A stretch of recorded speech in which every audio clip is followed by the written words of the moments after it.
মহিষাদলের প্রাক্তন তৃণমূল গ্রাম পঞ্চায়েতের সদস্য খুনের ঘটনায় ধৃত 5 জনের মধ্যে তাপসী দাস মান্না ও বাদল মান্না 14 দিনের জেল হেফাজত।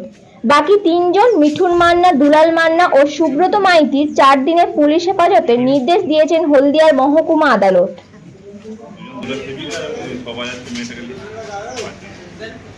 এই ভাই ঠিক আছে, একটু আয় ভাই, নাকি ধরো একটু থানায় থানায় থানায়। নাকি একটু ধরো